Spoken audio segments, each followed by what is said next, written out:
Bonjour à toutes et bonjour à tous, ici c'est Marie de B et aujourd'hui on se retrouve pour les pronostics de WWE Payback.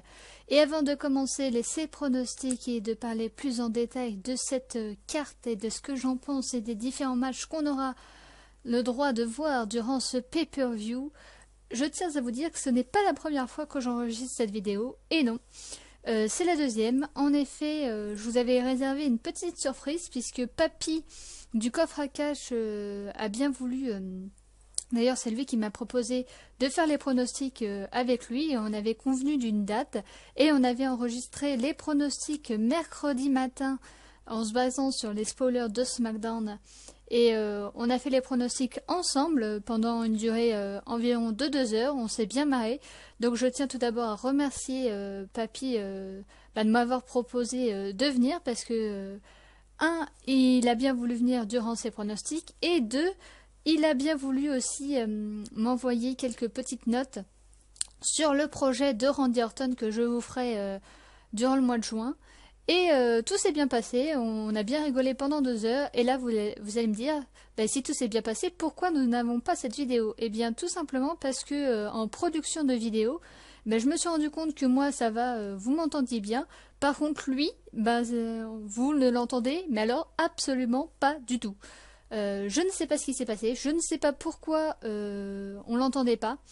Mais voilà, et évidemment, comme vous pouvez vous en apercevoir aujourd'hui, je suis toute seule puisque malheureusement, c'était le seul créneau horaire où il était disponible et il n'a pas pu revenir pour refaire une séance d'enregistrement. Donc je sais pas trop ce qui s'est passé. En tout cas, comme je l'ai dit dans la vidéo, écoute, si tu veux refaire un petit coucou, tu es le bienvenu, écoute, et les portes sont grandes ouvertes.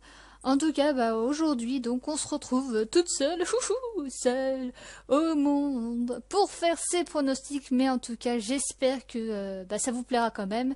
Et j'espère que vous serez un maximum derrière moi. Et avant de commencer, nous remercions Hawks. Regardez-moi cette image de malade. C'est la même image que l'année dernière parce que je l'ai trouvée super. Et la carte, voilà la carte. Donc, ce qui nous permet aussi de voir les matchs qui ont été rajoutés durant la période de mercredi à vendredi. Donc, le premier match dont on va parler, c'est The Champ, John Cena, qui remettra en jeu sa ceinture des États-Unis contre le Russe Rusev dans un I Quit match.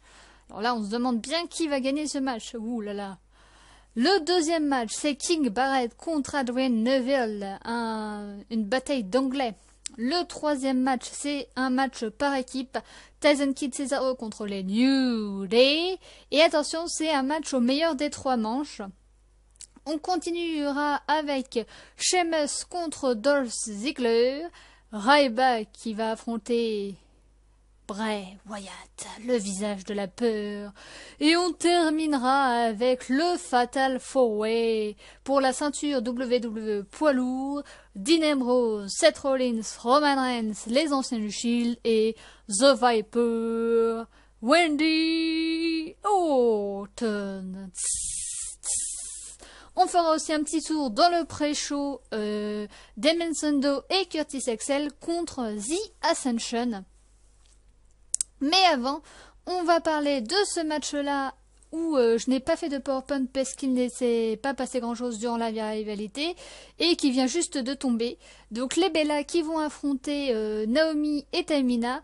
Donc on rappelle que lors du dernier pay-per-view, Nikki Bella a conservé son titre contre Naomi.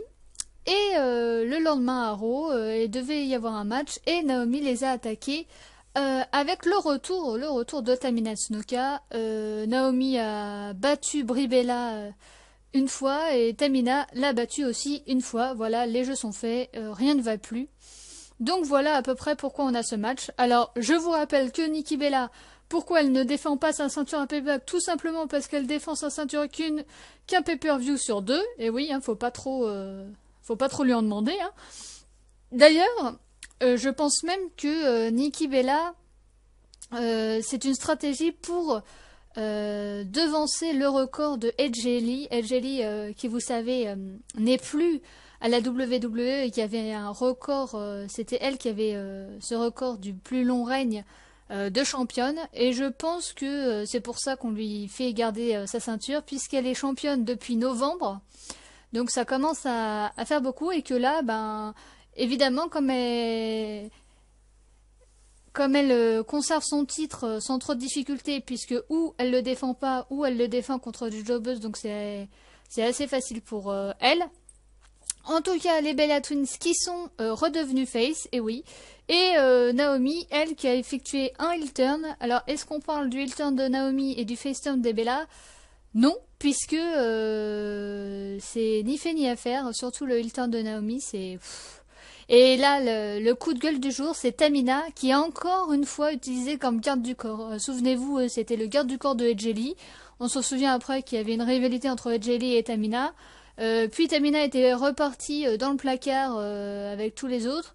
Et là, on la ressort et c'est pour qu'elle reçoive encore garde du corps de Naomi. Voilà, il n'y a rien à dire. De toute façon, la plupart de ces matchs, voilà, je vais commencer par ça. La plupart des matchs qu'on a durant ce pay-per-view, c'est un petit peu Extreme Rules, mais en version pauvre, quoi. Parce que la plupart des matchs qu'on a, c'est les mêmes qu'on a eu à Extreme Rules. Le Cena contre Rusev, on l'a eu à Extreme Rules. Là, c'est dans un Lightweight match. Le Sheamus Dolph Ziggler, on l'a encore. Le Fatal 4-Way, bon, finalement, il y a 2 personnes, on en rajoute 2 autres. Donc, c'est vrai que moi, cette carte ne m'emballe pas du tout. Bon, pour ces pronostics, c'est un match assez ouvert parce que comme le titre n'est pas défendu, ben, Tamina et Naomi peuvent gagner ce match. Mais si elles gagnent pas, ça peut accentuer le côté heel turn en évidemment tabassant les Bella Twins. Nikki et Brie peuvent gagner, hein, ça mange pas de pain. La dernière fois qu'elles étaient en équipe, c'était, souvenez-vous, à WrestleMania, et elles avaient perdu par soumission, donc c'est vrai que là, je pense pas que ils vont les faire perdre par soumission. Je pense que Tamina et Naomi vont gagner par tombée. Pour accentuer le push de Naomi, justement pour faire en sorte qu'on oublie les Usos, puisque souvenez-vous, il y a l'un des 2 Usos, son mari qui est blessé. Donc, je pense que c'est plus pour ça qu'on... D'ailleurs, ils utilisent ça puisque Naomi, là, à SmackDown, s'est tombée, a parlé de Daniel Bryan et que, je vous l'annonce, Daniel Bryan a rendu son titre vacant intercontinental, donc il ne sait pas si ça va prendre quelques semaines, quelques mois, ou si tout simplement il ne pourra plus jamais catcher de sa vie. Donc très mauvaise nouvelle pour Daniel Bryan. Et on a appris ça là aujourd'hui. Le titre de Daniel Bryan sera remis en jeu lors du pay-per-view exclusif au WWE Network, j'ai nommé Elimination Chamber, dans une Elimination Chamber match. Donc, voilà, je pense que va y avoir un truc comme ça. Victoire des heels par tombée, je pense que c'est suffisant pour accentuer le côté heel turn, quitte à ce qu'elles s'en prennent après à Nikki et à Brie pour accentuer la storyline autour. Voilà, on commence avec le kick-off, et oui, avec Damien Sandow dans la gimmick de Wendy Macho Man Savage. Oh yeah, did it! Et Curtis Axel dans la gimmick de Hulk Hogan contre ceux qui sont sortis du placard, justement, The Ascension, Connor et Victor. Alors, qu'est-ce qui s'est passé? Pas grand-chose, parce que les Ascension, on les avait pas vus. Et Damien Sandow et Curtis Axel, pareil, ils étaient en train de jobber. Curtis Axel, il jobait contre Fandango. Et Damien Sandow, depuis qu'il avait perdu la gimmick de Damien Mizdow, pareil, il jobait. Finalement, ils se sont affrontés les 2 gimmicks ensemble avant de faire équipe par la force des choses, puisque les Ascensions sont intervenus dans leur match. Donc voilà, on a ce match, pas plus grande de storyline, pas grand chose à se mettre sous la dent. Alors pourquoi on a sorti cette équipe Damien Sandow, Curtis Axel? peut-être justement pour pallier à l'absence des Usos. Vu que Jey Uso est toujours blessé à l'épaule et que ça va durer pas mal de temps. C'est pour ça, à mon avis aussi, qu'ils ont remis en équipe Eric Rowan et Luke Harper. D'ailleurs, je vous l'annonce... non, je vous l'annoncerai pendant le titre par équipe. Comme ça, on va faire les choses dans l'ordre. Donc, je pense que c'est plus pour ça. Après, moi, je suis un peu déçue, puisque Damien Sandow, moi, je pensais que...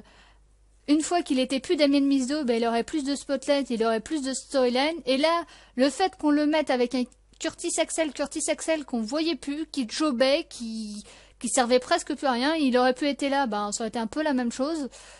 Voilà, je sais pas. Après, je pense que ça va être assez marrant comme pré-show, puisque les deux, avec leurs gimmicks respectifs, je pense que ça va être quelque chose à voir. The Ascension, ils sont toujours pas en pop. Faut dire que les bookers ne se rendent pas compte que c'est à cause d'eux et de leur booking pourri que on s'en fout un petit peu des The Ascension. Ce qui est assez dommage parce qu'il paraît qu'à NXT c'était une équipe assez redoutable et redoutée et qu'ils ont même été champions NXT par équipe assez longtemps. Alors je vous dis ça. Moi je ne regarde pas NXT mais j'ai lu quelques infos et quelques news pour me tenir au courant. Bon là comme tout pré-show ça va être je pense qu'ils vont faire gagner des faces pour commencer le pay-per-view dans de bonnes conditions. Donc je vais voter pour Damien Sandow et Curtis Axel. Voilà, The Ascension, je pense malheureusement qu'ils ils sont toujours là en train de jobber et pour l'instant ils n'ont pas de seconde chance. Et j'espère peut-être que le fait que Damien Sandow est plus apprécié que Curtis Axel et plus dans les petits papiers de Vince, j'espère que ça aura une répercussion sur Curtis Axel qui était pas mal. Moi je l'avais bien aimé justement quand il était en équipe avec Ryback, Rybaxel. J'avais bien aimé cette période-là, donc j'espère que là il aura un second souffle et pourquoi pas équipe... pas que ce soit du long terme quoi et pas que ce soit juste une fois comme ça même si je doute après pourquoi pas vu que les Usos sont toujours blessés pourquoi pas les garder jusqu'au retour des Usos. On continue avec le match suivant et alors là j'espère, je croise les doigts pour que la promesse de John Cena soit véridique. John Cena,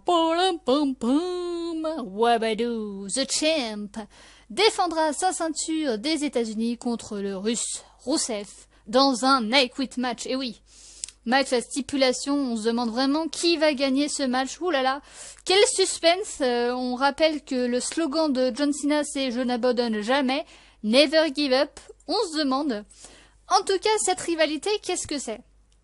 Eh bien, tout s'est passé à Extreme Rules, et c'est ça le point négatif de cette rivalité, c'est qu'à Extreme Rules, dans un Russian Chain match qu'avait choisi Rusev, Rusev a perdu, et il a engueulé Lana, parce que pour lui c'était de la faute de Lana s'il avait perdu, vu que Lana est montée sur le ring pour faire coucou à la foule, effectuant aussi un début de face turn, je pense qu'il sera confirmé à Payback. Et il lui a dit en gros ouais non mais j'ai perdu à cause de toi, vas-y va demander. Donc là la pauvre Lana elle est allée à quémander auprès de l'autorité pour que Rusev ait une ultime chance contre John Cena. Et Lana est revenue du bureau et il lui a dit c'est bon, tu as un match contre John Cena, mais attention c'est un I Quit match. Là on se demande vraiment qui va se passer. En tout cas, Rusev, on l'a pas vu. John Cena, lui, il a continué ses challenges, notamment contre Sami Zayn et contre Adrian Neville. Et alors là, c'est là où je suis triste que Papy ne soit pas avec moi, puisque même lui et oui, je l'avoue, même lui a dit que John Cena avait mis over Adrian Neville et qu'on ne voyait que lui dans la rencontre et que même Adrian Neville aurait pu gagner la ceinture tellement qu'il était bon lors de ce match et il l'a dit. Donc c'est dommage parce que là j'aurais eu la bande, j'aurais eu le son, je vous l'aurais mis là à l'instant T pour que vous puissiez me croire, mais malheureusement problème je ne sais pas quoi, mais j'espère qu'il mettra en commentaire oui je l'ai dit comme ça Comme ça, vous verrez. En tout cas, ce qui est bien, c'est que comme Adrian Neville a perdu par disqualification, ben ça n'entache pas sa crédibilité et ça peut suggérer un match revanche contre John Cena pour la ceinture des États-Unis lors peut-être d'Elimination Chamber, le prochain pay-per-view exclusif au network le 31 mai, et oui puisqu'il y aura 2 pay-per-view au mois de mai, ou alors pour le Money in the Bank.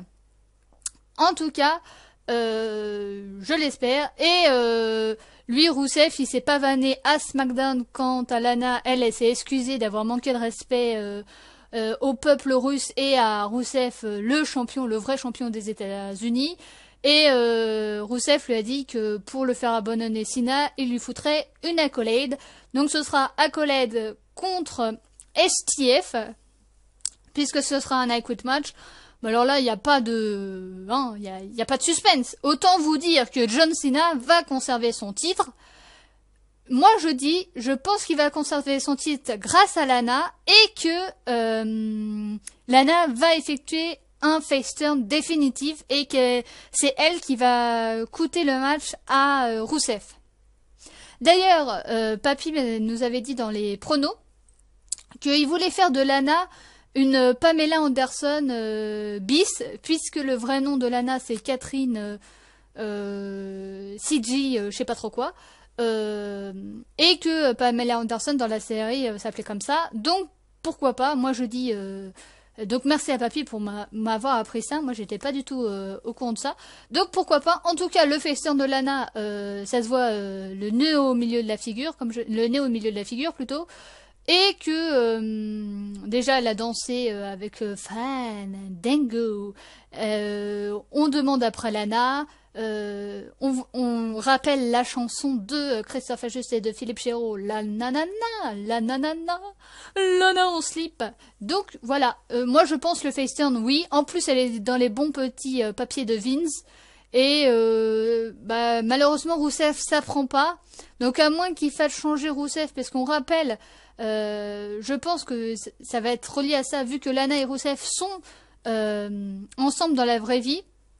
Je pense que ça aurait plus un impact. Alors c'est vrai que là, il n'utilise pas pour l'instant cette relation en storyline. Mais je pense que si elle fait un face turn et qu'elle l'abandonne, je pense qu'ils vont se servir de ça pour accentuer le fait que Rousseff il soit complètement hors de contrôle et tout ça. Donc victoire Cena, STF et Rousseff qui tape comme une fillette au centre du ring. Ou, non, mieux, Lana qui jette un mouchoir blanc et l'arbitre qui décide. Voilà, je pense qu'ils vont faire ça. Pas Rousseff ne va pas taper. Lana, elle va jeter un mouchoir blanc. Et l'arbitre, il va sonner la cloche et il va perdre à cause de Lana. Voilà, moi je vois plus un truc comme ça. Le match suivant, c'est King Barrett, longue vie au roi, contre Adrian Neville. Donc ces deux-là...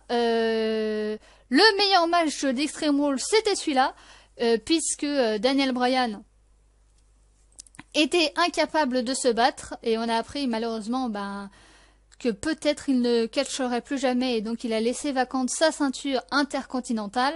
Donc Banus Barrett a été redirigé vers le pré-show, et il devait affronter Adrian Neville, et il a perdu contre ce même Adrian Neville. Ils se sont réaffrontés dans la finale du tournoi King of the Ring, et c'est Barrett qui est devenu le King, bravo à lui.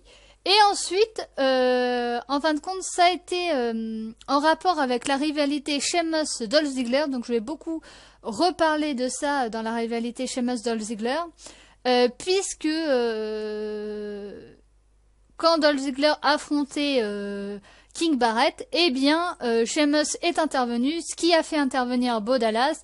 Résultat, on a eu des matchs par équipe, les fesses contre les heels. Parfois ce sont les fesses qui ont gagné et parfois ce sont les heels qui ont gagné. Et voilà, on n'a pas eu grand chose d'autre. Et King Barrett contre Adrian Neville. Adrian Neville, franchement, qui fait un bon début dans le grand bain, on va dire, puisqu'il vient d'NXT.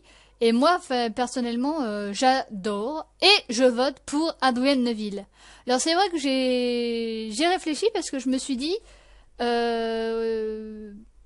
voter King Barrett, ça aurait été logique puisque moi je pense qu'ils l'ont fait devenir King Barrett pour qu'il ait plus de spotlight, plus de storyline et pour faire de lui vraiment quelqu'un de hope. Après, je me dis, ça se trouve, ils lui ont donné ça en juste comme ça, et pour accentuer le côté heal, le faire perdre contre un jeune, pour l'instant il y a un partout, peut-être qu'il pourrait le faire, et surtout que là il est souvent avec Sheamus, alors pourquoi pas Sheamus King Barrett contre vraiment en équipe contre Dolph Ziggler, Adrian Neville.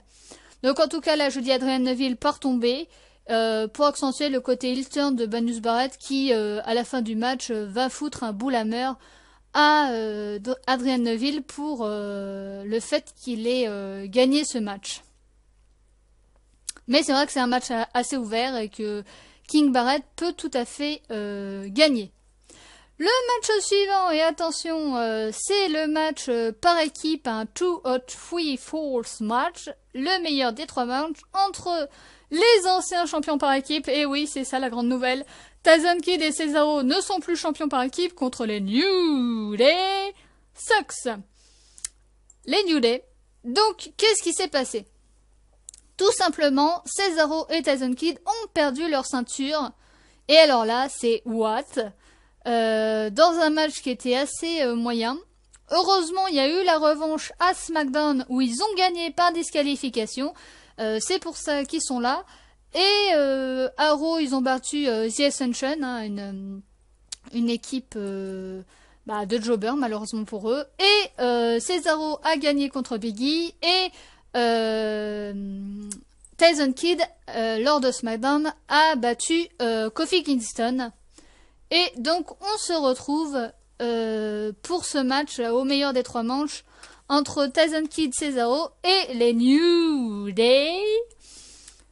Donc, je pense que malheureusement, les New Day vont conserver leur ceinture. C'est assez triste hein, parce que moi, j'adore l'équipe Tyson Kidd, Cesaro. D'ailleurs, je trouve que le fait de les avoir mis ensemble, c'est vraiment une équipe aujourd'hui. Alors que les New Day, j'ai l'impression, vous savez que c'est un petit peu les équipes qu'on a lors des main events, où chacun veut être mis en lumière et hop, on passe le tag à l'autre. J'ai plus l'impression que c'est ça et j'ai moins l'impression de voir des prises à 2, des prises à 3 et tout ça. Alors que de l'autre côté, ça enchaîne bien. Et maintenant qu'ils ont effectué un face turn Cesaro avec ses acrobaties, mais c'est c'est géant. Et Tyson Kidd pareil, Tyson Kidd lui c'est un acrobate en herbe, et les voir comme ça et le fait qu'ils aient gagné, alors ce qui le doute là, c'est qu'ils aient gagné 2 fois contre 2 membres des New Day, une fois contre Big E et une fois contre Kofi. Donc, surtout que du côté des New Day, on ne sait pas encore qui leur fera face. Est-ce que ce sera Kofi Xavier, Kofi Biggie ou Biggie Xavier Woods? On ne sait pas. Je pense qu'il y aura Biggie, puisque avant qu'ils changent de poster pour mettre Randy Orton en avant, c'était Biggie Langston qui était en avant sur le poster de Payback. Et la plupart du temps, quand ils mettent quelqu'un sur le poster, c'est qui va gagner le match ou alors qu'on va le mettre en avant. Donc voilà, je pense que ça va être les New Day qui vont conserver les ceintures. Et la grande nouvelle, j'ai appris ça avant de prendre l'antenne. Donc c'est ça aussi le fait de faire les émissions le plus tard, c'est que grâce aux news de SmackDown et grâce aux infos qu'on peut piocher là, j'ai plus de choses à vous dire. Du coup, les ceintures par équipe seront elles aussi remises en jeu dans l'Elimination Chamber match. Et oui, grande nouvelle. Donc il y aura les New Day, il y aura Tyson Kidd et Cesaro, il y aura Eric Rowan et Luke Harper, il y aura The Ascension ou Los Matadores et il y aura les Lucha Dragon. Donc c'est un truc de ouf. Le titre intercontinental, lui, sera aussi remis en jeu lors d'un Elimination Chamber match. Et le titre par équipe aussi. Donc c'est... Voilà, je l'ai su à l'instant. Donc c'est... Voilà, donc New Day entrant dans les... Et autant vous dire que lors de l'Elimination Chamber match, les New Day ne seront plus champions et je pense très clairement que ce sera les Lucha Dragon. Voilà, très clairement. Le match suivant. Sheamus, Dolph Ziggler. Le remake de ce qui s'est passé à Extreme Rules avec la stipulation en moins. Donc autant vous dire que même la stipulation... ça allait lors de le match avec Extreme Rules où Dolph Ziggler a gagné son match, mais il a humiliation, il a dû embrasser, Sheamus l'a forcé à embrasser ses fesses. Puis nous avions Sheamus qui affrontait des jobbers comme Zack Ryder, et évidemment Dolph Ziggler est intervenu. Puis lors du tournoi de King of the Ring, où Sheamus faisait face à Dean Ambrose, il est intervenu dans son match et finalement Sheamus lui a rendu l'appareil en lui faisant un Brogue Kick lors de SmackDown, Sheamus a perdu contre Adrian Neville. Donc c'est assez rare pour le souligner. Adrian Neville a gagné contre Sheamus. Donc faites vos jeux, rien ne va plus. Sheamus, Dolph Ziggler. Donc je pense malheureusement que Dolph Ziggler il l'ouvre un peu trop sur Twitter. Il dit qu'il en a marre, il dit que Sheamus c'était une brute et tout ça, que lui il mérite d'être mis plus en lumière et tout ça. Et je pense que l'humiliation après avoir forcé Dolph Ziggler à embrasser les fesses de Sheamus, ce serait de perdre en tapant sur le ring. Je pense. Donc c'est pour ça que je vais dire victoire de Sheamus par soumission sur Dolph Ziggler et Dolph Ziggler qui tape au milieu du ring. Je pense que ce serait l'humiliation suprême, quoi. Et comme les bookers, ils en ont un peu marre que Dolph Ziggler l'ouvre trop sur Twitter, je pense que ça pourrait être l'humiliation suprême pour lui, pour le faire dégrader et que finalement il en est marre et qu'il quitte la fédération de lui-même. Après, comme le champion, je vous rappelle que la ceinture intercontinentale sera remise en jeu. On a appris, d'après les rumeurs, que Dolph Ziggler serait dans cette chambre des éliminations. Donc je me dis, peut-être que finalement ils vont juste le faire perdre en simple et que Sheamus s'attaque à lui et que finalement Banius Barrett s'attaque à lui et que finalement Adrian Neville vienne pour le sauver. Mais qui se fasse vraiment attaquer pendant 5 bonnes minutes avec Sheamus et Banius Barrett pour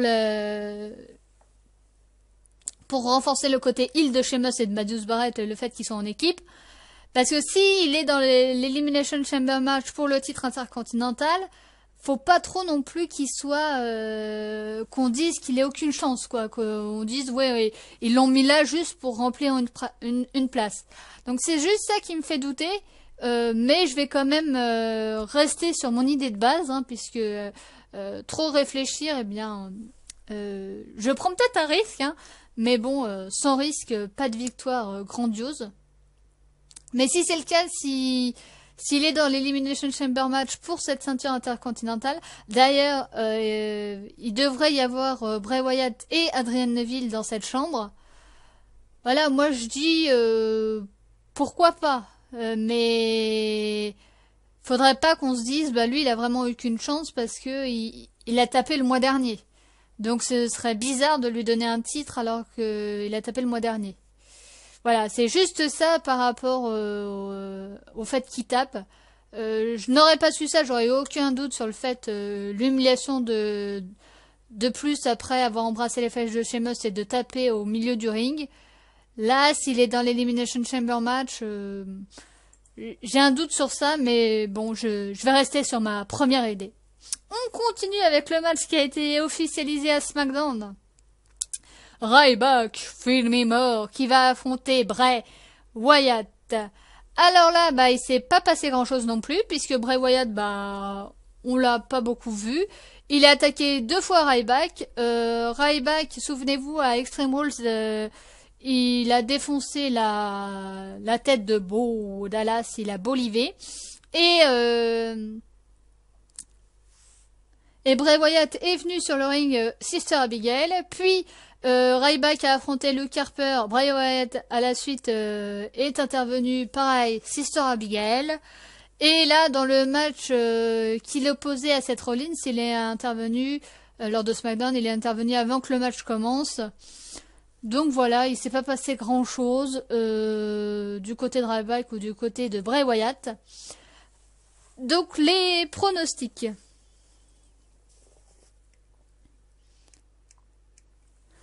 Je pense que ça va être Bray Wyatt qui va gagner par tombée.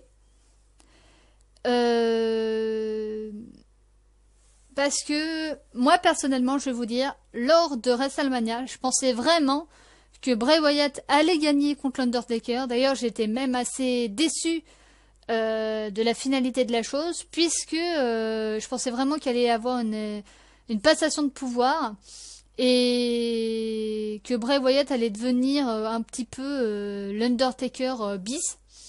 Là, il se fait appeler le visage de la peur. Il a jeté son dévolu sur Ryback. On ne sait pas trop pourquoi. On ne sait pas trop ce que Ryback lui a fait, mais pourquoi pas. C'est un petit peu comme la Wyatt Family à son époque. Et oui, je pense que ce serait bien qu'il gagne une de ses rivalités. Alors, c'est vrai que c'est une rivalité plus faible que l'Undertaker, mais bon, l'Undertaker, c'est une légende, hein. Il n'y a qu'une seule personne qui a réussi à le battre, c'est Brock Lesnar. D'ailleurs, on reparlera de lui lors du main event. Mais c'est vrai que Ryback, lui, oui, je pense pas que de le faire perdre par tomber, ça entache trop sa crédibilité. Par contre, Bray Wyatt, voilà, j'aimerais bien en plus qu'il ait un titre. Donc, comme il est pressenti pour être dans l'Elimination Chamber pour le titre intercontinental, j'ai envie de dire c'est pas trop tôt puisque ça doit faire plus d'1 an qu'il est à la WWE maintenant. Et avant, il était cantonné avec la Wyatt Family, donc il pouvait pas avoir de titre tant que ses 2 acolytes n'avaient pas de titre. Résultat, personne n'a eu de titre. Et maintenant qu'il est en solo, bah il n'a pas de titre non plus. Donc à un moment donné, même pas une opportunité. Voilà, j'ai envie de vous dire. Une opportunité au titre, voilà, John Cena qui lance des Open Challenge, en même temps je pense à ça aussi, parce que souvenez-vous, la rivalité John Cena-Bray Wyatt, bah ça avait beaucoup plu, donc pourquoi pas, après Adrian Neville, pourquoi pas John Cena-Bray Wyatt, ou Bray Wyatt champion intercontinental. Après, la question que je me pose, c'est, ils avaient mis la ceinture intercontinentale aux hanches de Daniel Bryan, justement, pour donner plus de prestance, plus de prestige à cette ceinture et pour pour pas qu'elle fasse du ping-pong comme on l'avait reproché. Maintenant que Daniel Bryan a rendu son titre, je me dis qui a les épaules aujourd'hui assez larges pour faire la même chose que Daniel Bryan. C'est vrai que c'est une question qui peut se poser. Bray Wyatt qui n'a pas eu de titre avant, est-ce que ce serait pas trop qu'on lui dise écoute tu dois faire la même chose que Daniel Bryan? Je pense pas parce que Bray Wyatt c'est speech mais c'est du merveille. Bray Wyatt Undertaker la rivalité mais c'est lui qui a tout fait mais c'était du oh my god. Là cette rivalité c'est moins bien, voilà. Et le fait qu'il était juste venu faire un Sister Abigail au dernier pay-per-view, bah voilà, moi j'étais un petit peu déçu. Je me suis dit punaise, c'est quand même Bray Wyatt quoi. Bray Wyatt qui a affronté l'Undertaker quoi. Ils auraient dû surfer sur ça. Et en fait pas du tout. Ils sont passés complètement à autre chose. Je dis quand même Bray Wyatt par tomber. Même si je pense que Ryback aussi ce serait bien de lui donner un titre. Donc pourquoi pas dans les chambres des éliminations. Ou alors lui affronter John Cena. John Cena Ryback, on l'avait déjà fait, souvenez-vous, les 3 étages de l'enfer. C'était pas mal aussi, donc pourquoi pas, en tout cas, il y a des choses à creuser.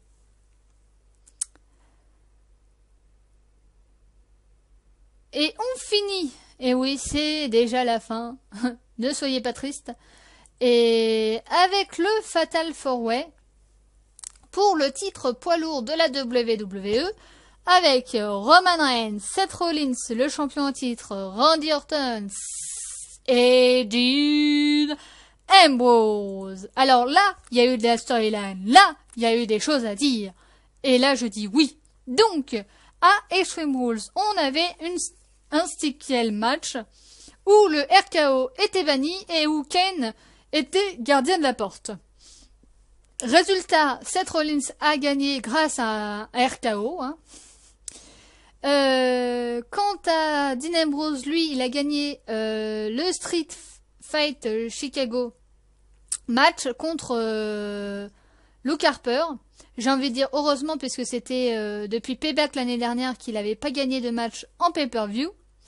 Roman Reigns, lui, a gagné son Last Man Standing match contre le Big Show.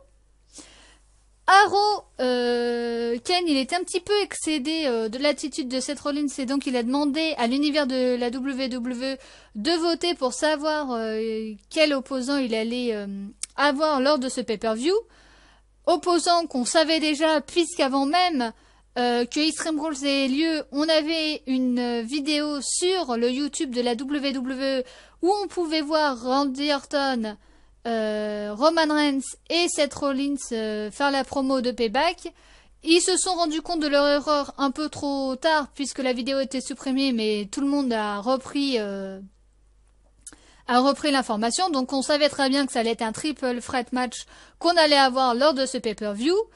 Mais en fin de compte, Kane a remis son petit grain de sel puisque Dean Ambrose a affronté Seth Rollins et s'il le gagnait ou JJ Security était banni du ring et s'il gagnait son match, il pouvait intégrer le main event de Payback et résultat, il a gagné. Donc ça s'est transformé en Fatal 4-Way et on a eu la signature de contrat à SmackDown.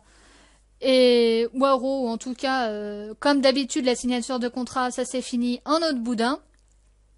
Dean Ambrose a battu JJ Security. Randy Orton et Seth Rollins, ça s'est fini en non contest. Et Roman Reigns, lui, a battu Kane à SmackDown. Donc voilà un petit peu ce qui s'est passé.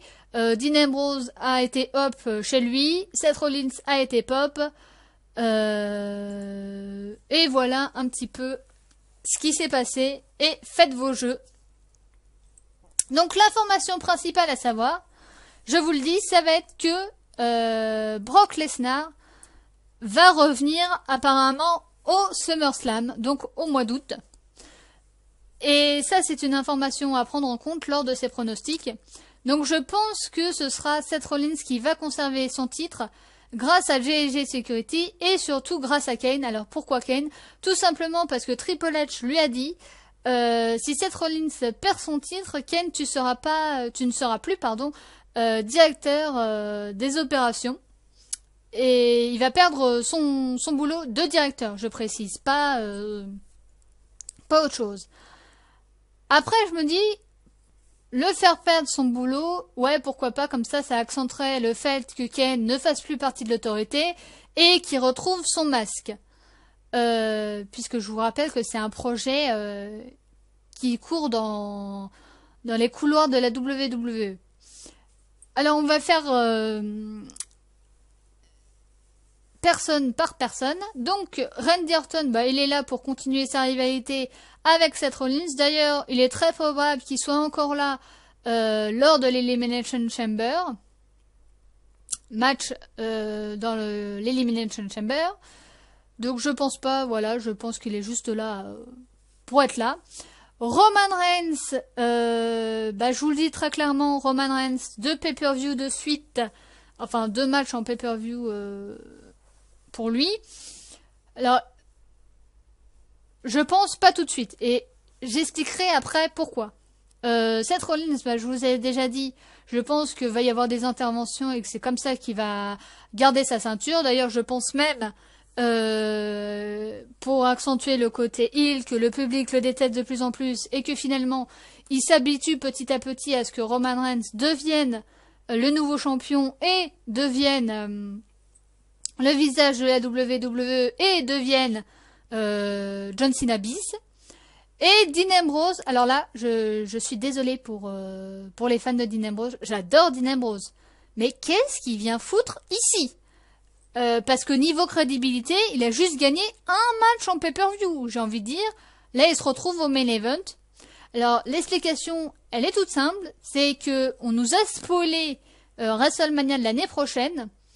Et il se murmure que pour le main event de WrestleMania de l'année prochaine, on aurait Dean Ambrose contre Seth Rollins, contre Roman Reigns, les trois anciens du Shield, en main event de WrestleMania. Donc je pense que là, ils testent pour voir si ça prend bien et si le public est content ou pas. Je pense. Et Randy Orton, ils l'ont mis là parce que, ouais, il fallait bien qu'il soit là. Mais je pense qu'ils testent, comme ça, ils se disent, si ça marche, on pourra leur ressortir ça lors du main event de WrestleMania de l'année prochaine. Et on le sait déjà alors qu'on est qu'au mois de mai. Génial. J'ai envie de dire merci de nous spoiler les matchs. Mais bon, quand vous voyez qu'ils se donnent même plus la peine pour certains matchs comme John Cena Rusev dans un I Quit match, on se dit que c'est... Voilà, là, c'est moins catastrophique de savoir un match à l'avance, hein, n'est-ce pas? Un peu de suspense, hein, messieurs. Donc, en tout cas, je pense que c'est pour ça. Alors, le problème, ça va être Brock Lesnar. Puisque Brock Lesnar, vous savez très bien qu'il a un contrat à date. Et que c'est pour ça qu'il a perdu son titre à WrestleMania, parce que il devait s'en aller. Et là, il revient pour le pay-per-view de SummerSlam. Donc moi, ce qui m'embête, c'est qu'ils reviennent à SummerSlam. Et apparemment, d'après les rumeurs, on aurait le remake de ce qui s'est passé à WrestleMania. Ça veut dire Brock Lesnar, Seth Rollins contre Roman Reigns. Et c'est pour ça aussi que je me dis que c'est Seth Rollins qui va conserver le titre jusqu'au SummerSlam. Tout simplement parce que je pense que au SummerSlam, ce sera Roman Reigns qui prendra le titre à Seth Rollins. Je pense pas qu'il fera le tomber sur Brock. Mais c'est ça aussi qui voilà, je sais pas, parce que Brock Lesnar, le faire revenir et le faire perdre, ouais, la dernière fois, c'était pas lui qui avait pris le tombé, quoi, et on savait qu'il revenait pas avant longtemps. Là, s'il revient en bête féroce et qu'il perd ce match, ouais, est-ce que ça entacherait pas un petit peu sa crédibilité? En même temps, on sait très bien que durant son contrat qu'il a renégocié pour une période de 2 ans, on sait très bien qu'il sera champion au moins une fois. Donc je me fais pas trop de soucis pour lui. En tout cas, on se doute. Après, c'est vrai que je me dis, le faire revenir pour qu'il perde, même si c'est pas lui qui prend le tombé, ouais, je sais pas. Après, peut-être que première version au mois d'août, mais je pense pas qu'ils vont faire ça, hein, mais première version au mois d'août, Roman Reigns, Brock Lesnar, Seth Rollins, et c'est Brock Lesnar qui a le titre, pour le perdre un mois après, dans le même match. Mais je pense pas, parce que comme ils essayent de faire en sorte que les 3 ceintures, la ceinture World, la ceinture des États-Unis, et avant la blessure de Daniel Bryan, la ceinture intercontinentale, ils font en sorte de redonner du blason, parce qu'en fait, le fait d'avoir mis Brock Lesnar champion et qu'il défende pas sa ceinture en pay-per-view, eh bien, ça fait beaucoup, ça a perdu de titres en crédibilité à cette ceinture. Et là, au moins, avec Seth Rollins, qu'on aime ou pas ses méthodes, qu'on aime ou pas le catcheur, au moins, il défend sa ceinture dans tous les pay-per-view. Ce qui est le minimum pour moi. Alors peut-être dans un pay-per-view, on se dit, bon, il défendra pas sa ceinture un pay-per-view. Mais sinon, si vous êtes comme Dean Ambrose à avoir votre ceinture pendant 1 an, mais que vous défendez jamais votre titre, ou que vous êtes comme Brock Lesnar à être jamais là et à défendre vos titres que 2-3 fois et à chaque fois vous gagnez contre John Cena, c'est vrai que c'est, pour moi, ça perd un petit peu de crédibilité à ce titre-là. Donc c'est pour ça que là, avec Seth Rollins, on sait au moins que tous les mois, il va défendre son titre. Et que je pense, voilà, je vous le dis, que Roman Reigns, il sera champion, lui, à SummerSlam.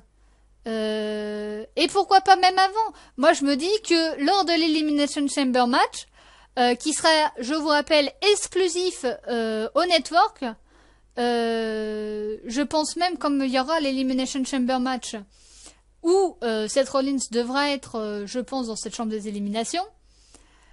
Est-ce qu'ils vont pas faire en sorte de changer de champion à ce moment-là pour attirer, peut-être pas lui, mais en tout cas les autres champions. Le titre intercontinental, comme je vous l'ai dit, sera remis en jeu dans une chambre des éliminations. Donc là, vous êtes obligé de regarder pour savoir qui sera le nouveau champion. Le titre tag team, eux aussi, seront remis en jeu dans une chambre des éliminations. Donc on sait déjà qu'il y aura 3 chambres des éliminations. Donc c'est presque sûr qu'il y a un des 3... le titre intercontinental, c'est sûr qu'on aura un nouveau champion. Mais entre le titre par équipe et le titre World, c'est sûr qu'il y aura un des deux qui changera de main. C'est presque sûr parce que ils vont faire en sorte que les gens payent pour regarder, pour savoir qui est le nouveau champion et quel match on aura. Donc c'est presque sûr qu'il y a le titre intercontinental obligé de regarder pour savoir qui sera le nouveau champion. Je pense que le titre tag, il va changer de main et que le seul titre qui va pas changer de main lors de cette Elimination Chamber, ce sera le titre World. Par contre, au mois d'août, moi je vous le dis, Brock Lesnar, Roman Reigns contre Seth Rollins, je pense que ce sera l'avènement de Roman Reigns et que ce sera Roman Reigns champion au mois d'août. Et voilà, je pense très clairement. Donc voilà, c'était tout pour ces pronostics qui du coup sont plus courts que la première fois vu que j'étais toute seule à faire les arguments et que malheureusement je suis désolée pour vous. Il n'y avait pas Papy à mes côtés, donc un gros bisou à toi Papy. Et si tu veux revenir pour une autre émission, si tu veux juste venir faire un petit coucou, écoute, comme je te l'ai dit, tu es le bienvenu. Je remercie encore une fois Hawks pour cette magnifique image de fond. Je remercie aussi Bamba qui est en train, ça y est, je vous l'annonce, ça a pris un peu plus de temps que prévu, qui est en train de finaliser l'intro de ma chaîne. Donc merci beaucoup à lui de prendre autant de temps pour mon intro. J'aimerais aussi remercier Antoine qui m'a proposé de faire une émission, de participer à une émission. Donc merci beaucoup à toi Antoine. Malheureusement je n'ai pas pu participer. Mais j'espère que les prochaines fois ou la prochaine fois, je pourrai participer et ce sera avec un grand plaisir que je le ferai. Et j'aimerais aussi remercier et faire un petit bonjour à Callisto. Callisto qui va ouvrir une chaîne Twitch vers septembre. Alors pourquoi je vous parle de ce garçon-là? Tout simplement parce que il est possible, il est même très probable que je fasse un petit tour du côté de sa chaîne Twitch, que je fasse un petit coucou de temps en temps. Et si vous voulez voir Marie en mode gameuse, allez-y. Dès que sa chaîne Twitch sera opérationnelle, je vous mettrai le lien dans la description de sa chaîne Twitch et des rediffusions qu'il mettra en ligne sur YouTube. Et donc, voilà, il est très probable que je passe une petite tête par-ci par-là de temps en temps. En tout cas, voilà, c'était fini pour moi pour ces pronostics de Debbie Payback. On se retrouve pour les news de Marie. On se retrouvera aussi pour le top flop de ce pay-per-view ainsi que pour le débriefing de ce pay-per-view. D'ailleurs, je vous souhaite à toutes et à toutes un bon pay-per-view Debbie Payback. Et pendant la période pour l'Elimination Chamber match, peut-être un live sur ce pay-per-view, les pronostics en live sur le pay-per-view Elimination Chamber qui sera exclusif. Alors, c'est pour ça que je dis peut-être, ça dépend si on a des matchs annoncés et si on a les... voilà, si on a que des news comme ça où on n'a pas de match annoncé et pas de... Voilà, je vois pas trop le principe. En tout cas, le débriefing de ce pay-per-view, c'est sûr, vous l'aurez. Les pronostics, voilà, pourquoi pas en live. Et pourquoi pas dans la semaine, un autre petit live, voilà. Je sais pas encore sur quoi, mais voilà. Pourquoi pas, écoutez, hein, si on peut faire, si ça vous fait plaisir, bah ça me fait plaisir aussi. Donc voilà, c'était tout pour moi. Écoutez, je vous souhaite une bonne journée, une bonne après-midi ou une bonne soirée. Et on se dit à une prochaine fois. Bon pay-per-view d'Abi Payback. N'hésitez pas à en dire en commentaire quel match bah vous dans ce pay-per-view quel match vous attendez le plus, quel match bah vous en avez strictement rien à foutre. N'hésitez pas à dire dans les commentaires qui vous voyez gagner et pour qu'on voit qui a été le plus fort entre vous et moi. Mais de toute façon, il n'y a pas de compétition entre nous, non. C'est juste pour voir vos différents arguments. Voilà, c'était tout pour moi. Je vous souhaite une bonne journée, une bonne après-midi ou une bonne soirée. Et on se dit à la prochaine. Ciao, ciao.